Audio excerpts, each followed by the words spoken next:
man, says coach. Shout out to the coach. I'm in Medellin right now. Been here since February 17th and will be here till March 12th. And he says, she's not your girl, it's just your turn. And the motto of the gangsta lifestyle is belly full, balls empty. Okay, belly's full, ball empty. Just what? Let's get down to brass tacks. Let's get down to what my needs are. The rest can figure itself out, man. All right, but you guys, I'm gonna tell you, man, the number one thing that is affecting men today is this. And I said it before, I said it again, and not many people, you can say this statement, but you really don't know what it means. Men are in love, women are in business. Okay? Always has been, always will be. Now, we went through a point where loser and average niggas got to get a wife issued to them. And I gave you the reasons why. It's not because they love them. As you can see, I tried to educate Andrew Wilson. Yeah, the same women you ecclesiastically married in the 50s. These women, and married when they were 18 and 25 and 18 and 22, them bitches filed for divorce at rampant rates as soon as they could file for no-fault divorce. Even that goof-ass nigga couldn't even deny that. They didn't want to be there. They didn't love your paw. They didn't give a fuck. Nigga, listen, it is what it is. Men are in love, women are in business. The fact of the matter is, men need to be liked and appreciated. The previous message just said, nobody cares about men. That is indicative of why men are in love and women are in business matters. Because listen, when I came up the statement, I want you to listen to this. I'm breaking it down for the Myron Gaines of the world, for the people who just put in a comment, men are in love, women are in business. They're often responding to the fact that the woman is in business. What they're demonstrating and trying to highlight is that the woman is in business. That is not the most important part. The most important part is men's need to feel liked and loved. That's the most important part that's fucking y'all up. Not the fact that the woman is in business. They always been in business. Expect it. Sometimes you might get them for cheap business. You might get them for play. The real important part is the men are in love. All these niggas need to be liked. They need to be loved. They need to be coddled. They need to be... That's the real part. That's what's fucking everything up. Not the fact that the woman is in business. What's fucking it up is that men need to be loved and they can't find love out here. They're approaching everything. Well, a woman really likes you if she just goes on cheap dates. The woman really likes you if she pays and uses her own money. The woman really likes you if you're that guy. Just find somebody that really likes you. That's what's fucking men up. They need to know it's business. It's transactional. Not all relationships are transactional, but at some point it will be. That's the part people are missing by highlighting men are in love and women are in business. It's that men have this need to believe that the woman really likes them. And that's where y'all gonna fuck around and find out. Not just knowing that they're in business. I know all women are in business. I know what time it is. I've accepted it. I'm at the acceptance stage. All women are in some sort of goddamn business. You got to figure out what that business is. They'll use the fact that they like you to get what they want business-wise. Whether it's short-term or long-term, they're going to get it. They'll fake like they like you and love you, nigga, and then pull the goddamn rug from under your feet. I don't like you no more. I'm not happy. And then they'll turn into business, nigga. Divorce, child support, alimony, custody battle. Just like that. Because you thought she liked and loved you. And then you found out, nigga, you went to war, got deployed, and came back. She was gone, nigga. So it's not the point that the women are in business. That the important part of it is that you bitch-ass niggas need to find some way to prove that some dusty-ass, clam-having bitch likes you. And that makes you better. Oh, I'm better because women actually like me. I don't know what to tell you guys. That is the worst piece of evidence ever used, nigga. Like, she likes you now. Right now, she likes you. She likes you right now, nigga. I know a lot of women that like me. I can't even know. I don't even know these bitches at now. Right? You know how many women have liked me? Because guys will be like, well, a woman never actually liked you. Like, this is crazy. You know how many women like me, nigga, and I thought this like was going to last forever? Make it last forever. And then guess motherfucking what? Nigga, like, really overnight, the like was gone. Like, It don't take long, nigga. It's like overnight. And all of a sudden, you like, wait, what the fuck is going on? Have you ever been to that point where you had that what the fuck is going on moment? Like, what the fuck is, what did I do? What? And you trying to figure it out. And they switch from hot to cold. Ooh, I got a video to prove it. And I'm telling you, these men don't have experience with women. They'll act like they do. I'm like, bro, you ain't got no experience. You're talking like that. They can switch from hot to motherfucking cold in a matter of a day. There was a woman, and I don't have the video queued up, but she basically was like, yeah, I just woke up one day and I was like, oh, it's time to leave. I wasn't happy in the relationship, and I woke up one day and it was time to divorce. She was like, I was out. Let me see if I can find that video.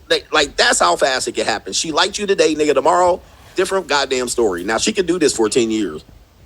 But you know when it is. That other shoe is going to motherfucking drop. You were like, oh. Now you dealing with the what? The after effects. Now you try and you clamoring and you clamoring and trying to hang on, nigga. Just like that. And how many women are in here listening to me? Acting like, not me. All right, bitch, you didn't have 15 or 20 relationships in your whole life. 2 engagements. Shut the fuck up. You sitting here single watching me. What married woman is any woman watching me and single? Nigga, you sitting here living proof of what I'm talking about. You done left or got left many goddamn times. Like, what else? Let me play this video of what I'm saying here. And this is a woman here. I think this is the video. There she is, ecclesiastical white wife with the ecclesiastical white people house. Let's see what we got here. How did you know it was time to leave your marriage? A question I get every single day, and I never really know how to answer. Because I knew long before I was ready. There wasn't an urgency or a crisis. I just knew I didn't want to stay. But I was terrified of the other side, of being alone and being wrong. I knew I was blowing up a life I worked so hard to build. And so I stayed. Not because it felt right, but because it felt familiar. And then one day I realized something I couldn't unknow. The fear of the other side was smaller than the cost of staying. I'll never be able to answer this question for you. You'll know when it's time to go, when it's right to stay, or maybe when you just need to hit pause. I mean, bruh. I keep proving myself over and over. That's just one woman. That literally is every woman. That is every woman. Bro, that's all of them. You better wake up, nigga. Every single woman is thinking that shit. At some particular point. Don't think you different, nigga. Well, she like me. Nigga, you don't know when it is. She don't even know. I don't even know. She said the reason I'm staying because I'm scared of the other goddamn side, ecclesiastically. She don't even know. And I put that in my book, The Free Agent Lifestyle, bro. A lot of people are married, but don't realize they already divorced. She divorced in her head. She said, I've been thinking this shit. It's been like this for a long time. Let me play this again. And guess what she put on the end of that music? I mean, the end of the video. The piano, nigga. Soon as you hear the piano and the violin and it's lightly playing, she basically saying, I'm going to commit murder under nice piano. Okay? That's basically what she's saying. I'm going to destroy everything around me like Scarlet Witch. But it's going to be ecclesiastically. It's going to be a harp, a violin, a piano, some shit like that to make it seem flowery. To make it seem like it's all right. It's all right if I destroy everything. Yeah, I'm going to destroy all this shit right now. I'm going to put a motherfucking boom. Let me play it again so y'all can hear this. All right? All right, so y'all can hear it ecclesiastically. All right? Did you know it was time to leave your marriage? All right, you hear the music. A question I get every single day, and I never really know how to answer. I don't know how to answer it. Okay? I don't know.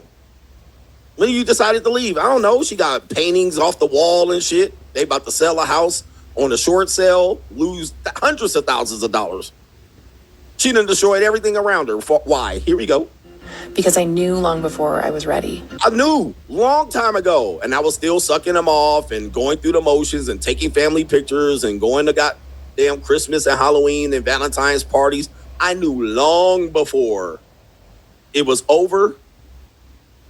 I knew long before, but y'all niggas, well, you got to find somebody that really likes you, and that's really let's continue. There wasn't an urgency or a crisis. No crisis, no urgency. He didn't beat me. He didn't cheat on me. Why'd you divorce your wife? Why'd y'all break up? The nigga probably like, I don't know. There was no crisis. There was no affair. There was no cheating. There was no beating. There was no nothing. There was no yelling, screaming. There was no abusive relationships. Okay. She's like, yeah, I don't know. There was no crisis. But I knew I wanted to get the fuck up out of there. I just knew I didn't want to stay. I knew I didn't want to stay. Baby, won't you just stay for a little you know how many hundreds of thousands of dollars is going to go up in flames? Because she like, well, I don't know. I don't know. I just didn't want to be there no more.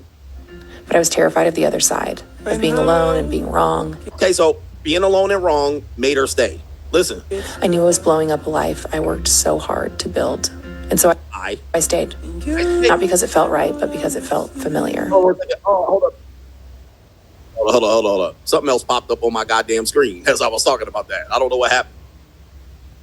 But you see, she was like, we worked hard for this. It's about to blow up. I was scared, so I stayed. But at some particular point, I woke up. I gotta go. I'm out of here. Oh my goodness. But again, when I tell you, how long was she married? 10 years, 9, 8. There was kids produced, house bought. Blow it up. Burn it down. Seth Rollins. All right. Burn it down. Burn it the fuck down. Why? I don't know. World order. I just felt that way. He didn't beat me, he didn't yell at me, he didn't cheat on me, he didn't use the money, he wasn't another child.